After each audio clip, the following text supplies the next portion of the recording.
हरिश्चंद्रगड एक असा गड ज्या गडावर जाण्याच्या वाटा इतर गडांपेक्षा सगळ्यात जास्त म्हटले जाते. एवढंच नव्हे तर या गडाचं नाव ऐकताच डोळ्यांसमोर येतो तो म्हणजे या गडाचा भव्य असा कोकण कडा आणि गडावरील रहस्यमय असे गुफेमध्ये स्थित केदारेश्वराचे मंदिर. याबद्दल असं म्हटलं जाते की जगाची सुरुवात इथूनच झाली आणि जगाचा अंतसुद्धा इथूनच होणार. तर स्वागत आहे तुमचं आपल्या आणखी एका नवीन ब्लॉगमध्ये ज्याचं नाव आहे हरिश्चंद्रगड. अहमदनगर जिल्ह्यातील एक प्रसिद्ध गिरिदुर्ग म्हणून हा गड ओळखला जातो, जो पुणे, ठाणे आणि अहमदनगर जिल्ह्याच्या सीमेवर असणाऱ्या माळशेज घाटाजवळ आहे. या गडावर चांगदेव ऋषींनी तपश्चर्या केली असं सुद्धा म्हटलं जाते. सुमारे 4000 फूट उंच असणारा हा गड पुण्यापासून 165 किलोमीटरच्या अंतरावर तर मुंबईपासून 224 किलोमीटरच्या अंतरावर आहे. आणि या गडाच्या पायथ्याशी असणारे गाव म्हणजे पाचनाई, खिरेश्वर आणि सावर्णे, ज्या गावातून बऱ्याचशा वाटा गडावर जातात. आणि आपण ज्या वाटेने गडाकडे जाण्यासाठी निघालो होतो ती वाट होती पाचनाई गावाची वाट. पावसाळ्यात जणू या वाटेने जात असताना मन कधी हिरकावून जाते ते कळतच नाही, कारण समोर दिसणारे हिरवेगार डोंगर आणि त्यांवरून पडणारा हा धबधबा मन कधी हिरकावून घेते हे कळतच नाही. आता ज्या ठिकाणी आपण उभा आहे ना, म्हणजे हरिश्चंद्र इथून 20 किलोमीटरच्या अंतरावर आहे, पण इथून एवढा मस्त व्ह्यू येत आहे का नाही, हे बघा.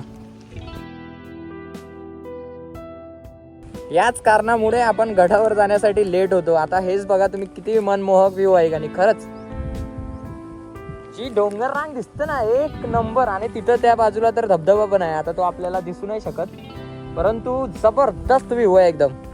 तर आता हा व्ह्यू बघण्याची तर अजून इच्छा आहे, पण आता आपल्याला गडावर निघावं लागेल, कारण 1 वाजत आला आहे आणि गडाचं ट्रेकिंग पण खूप आहे. तर चला आता निघूया. अखेर जेव्हा निसर्गाचा हा सुंदर अनुभव घेत आपण पाचनाई या गावात पोचतो, तेव्हा इथे वाहणारी ही कळकळती नदी आपलं इथे स्वागत करते. फायनली आपण आलो आहे गडाच्या पायथ्याशी आणि मागं बघा धबधबा आहे गडावरूनच येणारा. आणि आता आपला ट्रेक सुरू होणार आहे. तर काकूने सांगितलं किमान 1 ते 1.5 तास लागणार गड चढण्यासाठी. आणि माझ्या विचाराने गड थोडा कठीण आहे, त्यामुळे तुम्हाला 2 ते 3 तास पण लागू शकतात.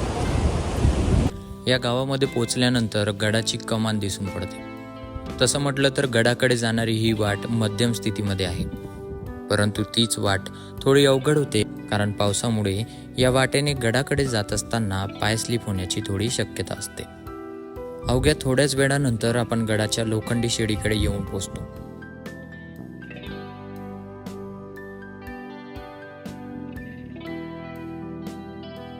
तर हा आहे गडाचा पहिला टप्पा आपण ओलांडला आहे. लोखंडी शिड्यानं वर आलो आहे.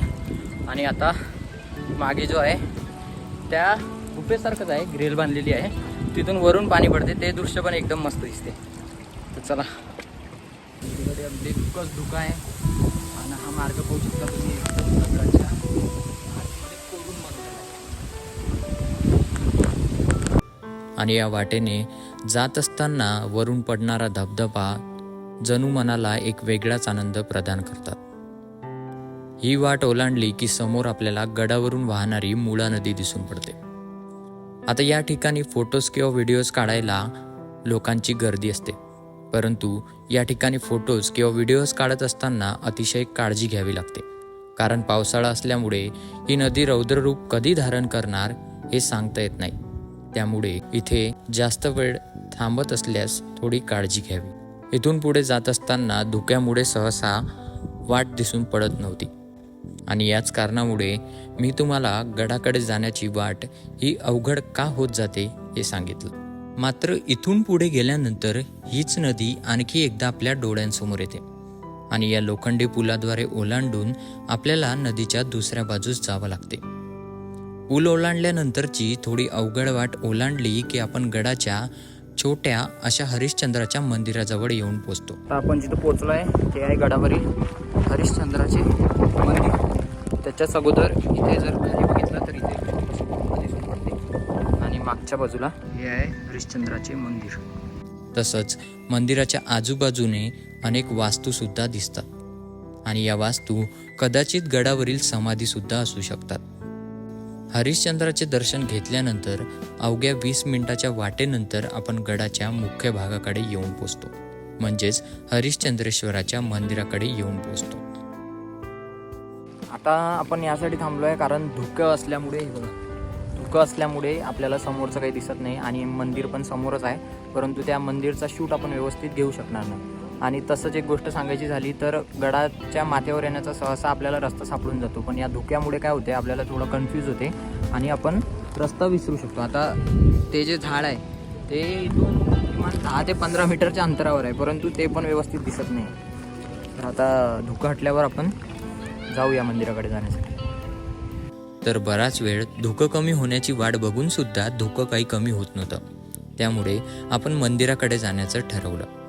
परंतु हरिश्चंद्रेश्वराच्याच अगोदर आपल्याला इथे गणरायाचे दर्शन सर्वप्रथम होते आणि गणपतीचे हे मंदिर सुद्धा पाण्यामध्ये बुडालेले दिसून पडते. गणरायाचे दर्शन घेऊन या दरवाजातून जेव्हा आपण हरिश्चंद्रेश्वराच्या दर्शनासाठी जातो तेव्हा सगळ्यात आधी आपल्याला इथे नंदीचे दर्शन होते. आणि तसंच हरिश्चंद्रेश्वराच्या मंदिराच्या आजूबाजूने सुद्धा आणखी काही देवदेवतांचे छोटे छोटे मंदिर आहेत.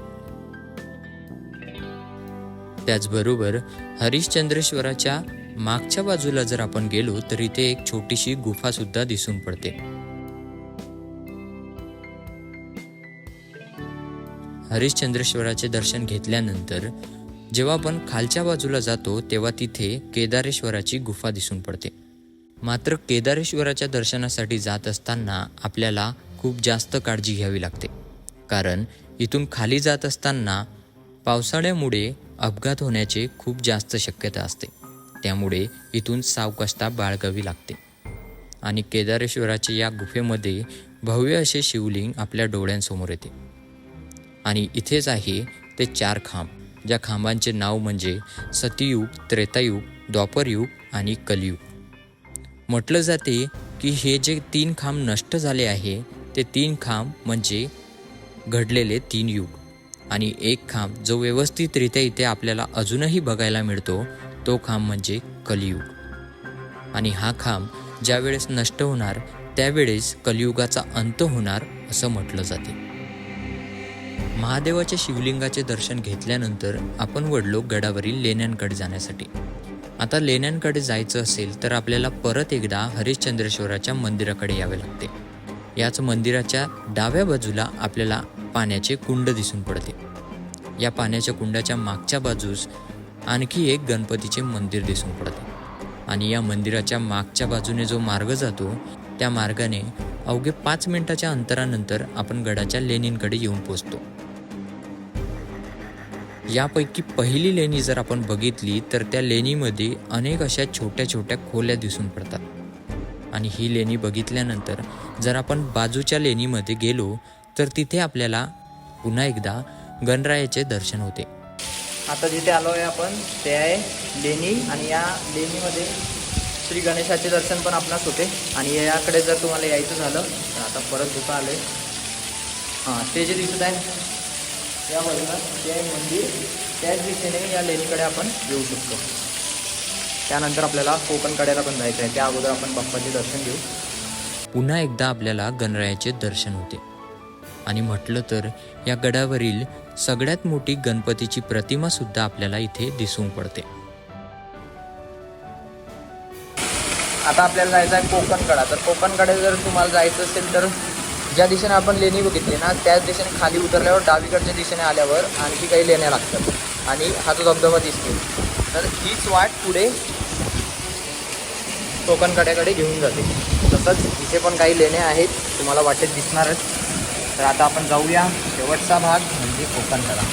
गणरायाचे दर्शन घेतल्यानंतर आपण वळलो गडाच्या शेवटच्या भागाकडे म्हणजेच कोकणकड्याकडे जाण्यासाठी. परंतु वाढत्या धुक्यामुळे आपल्याला कोकणकडासुद्धा व्यवस्थितरित्या बघता आला नसता. आणि त्याचबरोबर गड खाली उतरण्याची वेळसुद्धा झाली होती. त्या वाटेने जेव्हा आपण येतो तेव्हा इथे भरपूर प्रमाणात स्टॉल दिसून पडते. या स्टॉलच्या मधून जी जाणारी वाट आहे ना ही वाली तीच वाट कोकणकड्याकडे घेऊन जाते. आता आपण तिकडे जाण्याचं टाळणार आहोत कारण धुक्यामुळे काहीच दिसत नाही. तुम्ही बघू शकता माझ्या मागे 10 मीटरच्या अंतरावर सुद्धा काहीच दिसत नाही आहे. आणि हे बघा, इथून ती वाट पण सहसा दिसत नाही. आणि कोकण कड्यावर जरी आपण गेलो तरी कोकण कड्याचं दृश्य आपल्याला दिसणं तेवढं शक्य नाही. तर आता हा ब्लॉग इथे संपूया आणि भेटूया स्वराज्यातील आणखी एका नव्या किल्ल्यावर. जय भवानी, जय शिवाजी.